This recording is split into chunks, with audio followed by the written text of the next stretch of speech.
Music is almost always intended to be replayed. With its ability to evoke such powerful emotions from the listener over the space of just a few minutes, connections become even stronger as songs are put on repeat and then played to death. With its unique ability to acutely spur an emotional response in the listener in such a ferocious way though, it's no surprise that just as many songs have aimed to disturb the listener and make them feel uncomfortable as they have aimed to make them feel happy or sad. For the following tracks, one listen might have been enough, while for others the disturbing content might not have been obvious until you were bopping along 20 spins in. But either way, you won't be forgetting them anytime soon. I'm Josh from WhatCulture.com, and these are 10 disturbing songs you hear, then never forget. Number 10, DONNIE DARKO, Let's Eat Grandma. Let's Eat Grandma's second LP is a shade darker than the experimental pop act's first, and centerpiece DONNIE DARKO stands as the best song ever, named after an early 2000s cult movie classic. Not that I'm sure there's much competition on that front though. The first half of the track is little more than a simplistic, elegant rise, built over a thumping synth beat and spacey strings.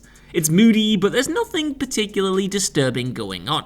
However, at the midpoint, the song breaks out into a genuinely surreal explosion of lyrics and sound, with the ferocity of the song hitting an entirely new level. A dreamscape is built as the vocals spit out lines like, "I've got bed bug bites up my spine," and the singer talks about peeling her skin like a clementine. Combined with the increasing urgency of the music, it's like being trapped inside someone else's disassociated breakdown. On the surface, DONNIE DARKO is an atmospheric pop song, but it manages to get under your skin through the repetition of its heartbeat-like pulse, surreal lyrics, and hugely emotional climax. Number 9. 25 Minutes to Go, DAIMANDA GALÁS. Originally recorded by Shel Silverstein and famously covered by Johnny Cash, most versions of 25 Minutes to Go aren't too disturbing. It's a song about a prisoner counting down the minutes he has left before he's hanged for his crimes, sure, but most versions of the track revel in the gallows humour of that scenario. The DAIMANDA GALÁS rendition, however, avoids that comedic element almost entirely. A little like Nick Cave's The Mercy Seat, under GALÁS the track becomes a harrowing countdown of a man's final moments. Deserved or not, being trapped in that headspace, frantically trying to stop a ticking clock counting down to your inevitable demise, is an undeniably scary mental state to put yourself in. Combine that with the new arrangement, and this is 25 minutes to go like you've never heard it before. Number 8, NIRVANA. Though this is a list about disturbing music, for the most part I've attempted to steer clear from covering purposefully grim topics. There is a whole scene out there that exists to cover taboo subjects such as sexual assault, child abuse, and murder from the point of view of the perpetrators as a cheap way to get attention. But these topics aren't always covered purely as a way to just provoke. Case in point is the song Polly, which featured on Nirvana's seminal album Nevermind. Though inspired by the real-life torture and assault of a 14-year-old girl, the song takes liberties with the details, but is no less disturbing with its content. Despite the track being made to demonize the perspective it was written from, it was perhaps inevitable that some would twist the meaning, which happened when two men allegedly sexually assaulted a woman while singing the same lyrics to the song, making it an even more uncomfortable listen. Number 7. Down by the Water, PJ Harvey. It doesn't get much more straightforwardly disturbing than PJ Harvey's Down by the Water, a song which follows a mother as she drowns her daughter, as the title suggests, down by the water. The lyrics cover the erratic thought process of the murderer as she holds her daughter's head under the water despite her cries for help. It's undeniably difficult subject matter, yet it's delivered with an off-putting swagger by the singer. Sonically, it's not necessarily a dark song either, but that juxtaposition only makes the actions of the song's subject all the more impactful. It's the refrain towards the end that sticks with you the most though, as Harvey almost whispers, "Little fish, big fish swimming in the water, come back here man, give me my daughter," over and over again until you have nightmares. Number 6. Black Sabbath, Black Sabbath. A lot of controversial rock music from the 20th century hasn't exactly aged well. It's easy to look back at bands singing about demons and the devil and make them an object of ridicule. However, while there were plenty of artists singing about these subjects and adopting the iconography of this scene purely for business reasons, it is still undeniably unnerving to listen to music that you can just tell believes in the nightmarish topics it's built around. The song Black Sabbath, released by the band Black Sabbath on the album Black Sabbath, is a great example of this. The song was apparently inspired by the band's guitarist, who was heavily into the occult at the time, who apparently saw a black shadowy figure at the foot of his bed after waking in the middle of the night. The song itself reflects this incident, covering the subject being beckoned by a dark figure with fire in its eyes. Decades on from the satanic panic, this song remains a disturbing portrait of a waking nightmare, but you can easily imagine just how much this terrified those genuinely worried the devil was seducing their children at the time of its release.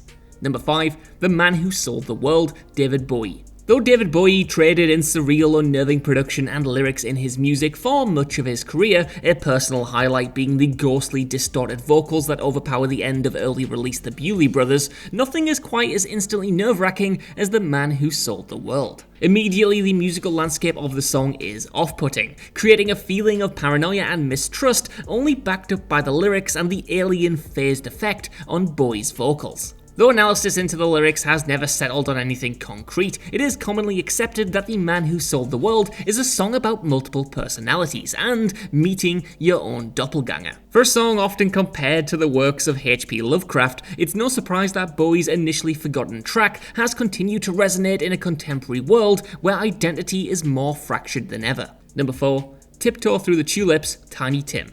Okay, so while plenty of the songs on this list are disturbing in a vacuum, with the lyrics and sounds providing enough on their own to get under the listener's skin, Tiny Tim's version of Tiptoe Through the Tulips is primarily thought of as a spooky track because of how movies have transformed its context. This specific rendition featured in the James Wan directed horror movie Insidious in 2010 and immediately became associated with that franchise's terrifying tale of demons and possession. Tiny Tim's erratic, impossibly high vocals no longer appeared charming, and now it can't be listened to without thinking of that weird dancing child in the movie or any of the other horrors conjured by Wan. Even without that though, the recording still has an unnatural quality to it, in the same way that a lot of songs from that era do. It feels like an artifact from another time, and Tim's updated performance doesn't actually help matters on that front. Number 3. Hamburger Lady, Throbbing Gristle. Throbbing Gristle is not a band I'd heard much about before researching this list, and in a way, I wish I never indulged my curiosity. The British art collective released Hamburger Lady in the 70s, and was inspired by a report from a medic in the Vietnam War after treating a female burns victim. The spoken word lyrics, distorted and alien, describe the titular Hamburger Lady in question from head to toe, and what fate awaits her. That in itself would be disturbing enough, but it's the music that accompanies it which really elevates the whole thing to another level. What sounds like a droning nuclear air raid siren acts as the backbone of the tune, while erratic industrial beats violently cut through the monotony. Listening to this on repeat is enough to make you feel like you're going a bit mad. Number 2. Crazy Clown Time, David Lynch. If you didn't know that David Lynch released music, all I can say is, I'm sorry. The cult director is known for his surreal, nightmarish movies, and so it should come as no surprise that those same sensibilities made it over to his music. In fact, you might even argue that his music is weirder than his films, and that might sound impossible, but it's kinda true. It's Crazy Clown Time that's Lynch's magnum opus though, a droning 7-minute descent into a party spinning out of control, all the while Lynch's almost childlike high-pitched vocals repeatedly relay how it's crazy clown time. Combined with the video, also directed by Lynch, the song is accompanied by the moans of a female vocalist as well as the violent screams of a man, allowing you to fill in the blanks between the vague lyrics. Like all Lynch products, it's so weird that in other hands it might even come across as comedic, and in a way it is, but that only adds to the surreal, uncomfortable nature of the recording. Number 1. Song of Joy, Nick Cave and the Bad Seeds. In a way, this entire list could have been taken up with Nick Cave's songs. Whether it's the iconic Red Right Hand or any of the artist's murder ballads, Cave has amassed plenty of dark and twisted tracks that rarely have a happy ending. Song of Joy stands out as a particularly gruesome masterpiece though, a slow burn near 7-minute epic about the death of the song's subject's wife, the titular Joy, and her children. Chronicling how the murderer snuck into the family's house and killed the spouse, the lyrics leave nothing to the imagination, covering how the victim was stabbed repeatedly and stuffed into a sleeping bag. As for the 3 children, Cave's protagonist repeats that the method of murder was very much the same as my wife's. As the track escalates, Cave's vocals almost glimmer with excitement for the violence to come, coming to a head with apocalyptic background vocals and ominous passages from John Milton's Paradise Lost being scrawled along the walls in blood. Yeah, it doesn't get much more disturbing than that.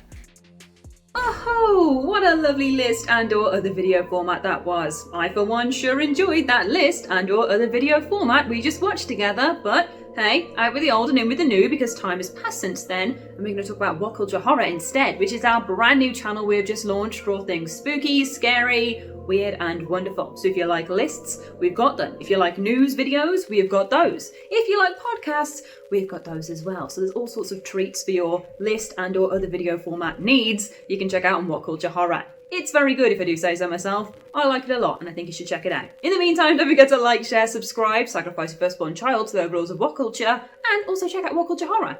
Thanks for watching.